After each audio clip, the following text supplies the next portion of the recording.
Do you want to tell us about the meeting you've been up to do? Yeah, well, the title of the meeting is The Radicals and Revolts That Beat Slavery, and I suppose the inspiration for having the meeting is the new film that Steve McQueen has directed, which won awards at the BAFTAs this weekend just gone, actually, and is one of the films that is hotly tipped to win awards at the Oscars. Yeah. I think it'd be great if it wins, because I think it is a brilliant piece of filmmaking. I think it's a brave piece of filmmaking.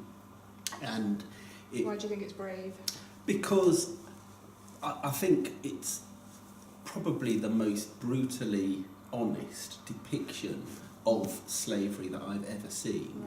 Right. I think, and interestingly actually, I remember after seeing the film, reading a review, a guy called Jonathan Romney, who writes in Sight and Sound, very good reviewer actually, and he said, and it struck me this, that compared to many other films where the brutality is just hinted at, really. That, sometimes you see a rich shirt and a bit of red suggesting blood. With this, you actually see the whips, the welts on people's backs. There's one very, very long scene in which you see the main character strung up, basically, and struggling for his life. And it is a very, very direct and brutal but humane depiction in terms of the characters that you sympathise with.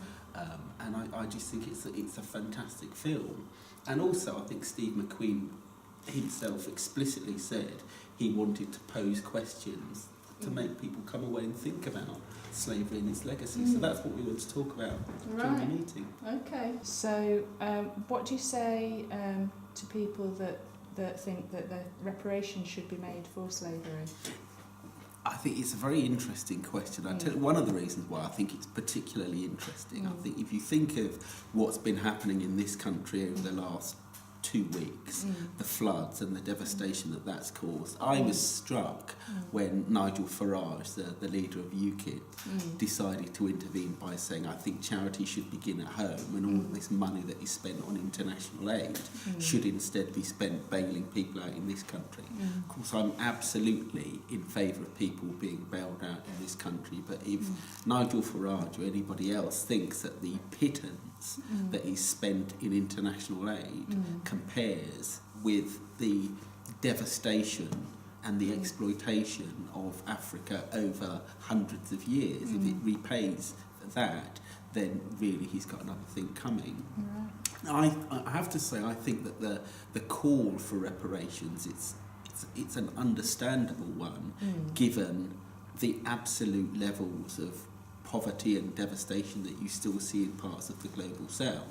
I think that the people responsible for that do have to be held to account.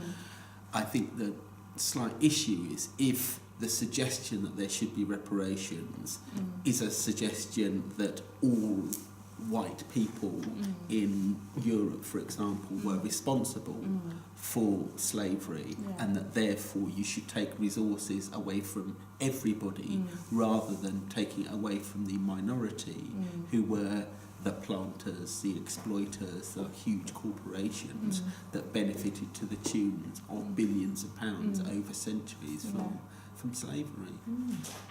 And do you believe that all white Europeans have benefited from slavery? No. And I think that's one of the things that is shown quite well, both in McQueen's film and actually in some of the other films, including Tarantino's Django Unchained last year. So it showed that slavery was an economic system. It was, and one of the things we'll talk about in the meeting is how it was inextricably linked with the birth of capitalism, and it was the minority of planters and capitalist industrialists who were, and the owners of the slave ships who were the beneficiaries of slavery. It was not ordinary working class people. And actually one of the great hidden stories that needs to be unearthed is the extent to which ordinary working class people, including white working class people here in Britain, here in Leicester, actively opposed and were part of the anti-slavery movement.